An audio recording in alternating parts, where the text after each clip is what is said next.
Greetings to everyone out there and welcome back to Around the Clock. Alright everybody, with TMNT Shredder's Revenge releasing tomorrow at the time that I'm recording this video, recently the creators of the game have actually discussed bringing alternate costumes and DLC to the game.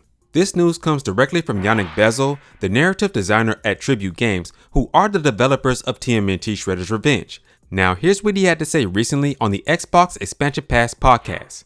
I am curious though, if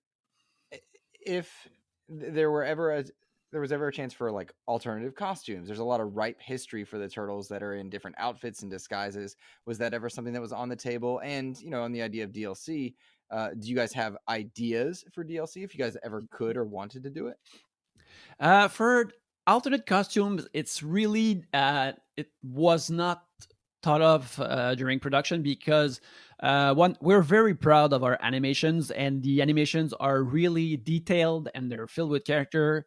Mm-hmm. And it's because like it takes a long time to give like each turtles has their own moves and their own way of moving and reactions. So they're really bespoke in a way. Like they're really animated with minute details, which means that making them takes a long time. It really takes a long time to give them all these different moves and attitudes.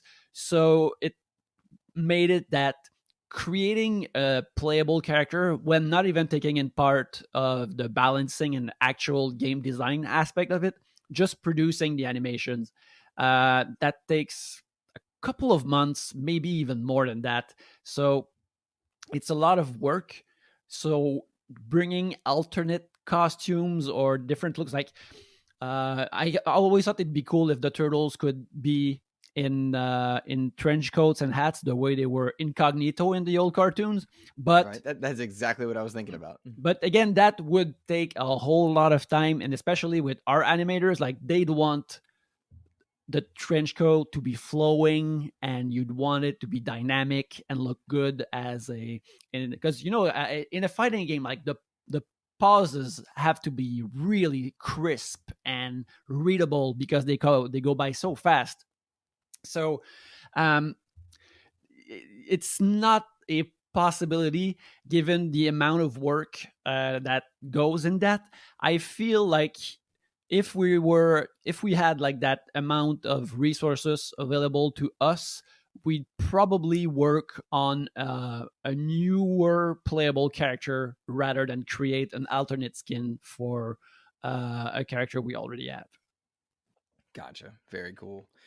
So, as you just heard there, alternate costumes would be a hassle for the developers of this game, which is very understandable, although it would be cool to see the turtles in trench coats, but hey, it is what it is. But Yannick Bezel did state that they will probably work on a new DLC character rather than creating alternate costumes. Now, to clarify whether or not DLC and alternate costumes will be coming to this game, Sorel Imbert, who is the CEO of .mu, the publishers of TMNT Shredder's Revenge, had this to say. Some clarification here. There won't be alternate costumes at launch, and we don't have DLC plans so far, but we never said never. It will depend on many factors like the game's reception and the ideas/feedback that the awesome community will send us. So there you all have it. Alternate costumes and DLC characters are not ruled out for this game, and to be honest, it's probably all going to depend on how this game sells. And I know for a fact that this game is going to sell very well, and most likely it's going to sell the most copies on the Switch console. Now, if this game does sell well and they get a lot of good reception, I believe that some DLC plans down the line will come to this game. I mean, come on, let's not forget what happened to Streets of Rage 4. .mu and Tribute Games were behind Streets of Rage 4, and that game sold so well that they actually created the Mr. X Nightmare for Streets of Rage 4, which brought 3 more DLC playable characters and a bunch of new game modes to the game as well. So I think the same thing can happen to TMNT Shredder's Revenge, and hopefully it does. I do hope a lot of people actually buy this game to support the developers so that we could possibly down the line get DLC and maybe even alternate costumes. Because I would love to see characters like Usagi Yojimbo, Mondo Gecko, and maybe even Metalhead be playable within this game. With all that being said, that's going to do it for this video. And what are your thoughts on everything discussed here? Please let me know down in the comment section. And please make sure to like and share this video. And as always, remember to keep it locked here to Around the Clock. We're here. We focus on Nintendo news content around the clock. I'll catch you guys in the next one.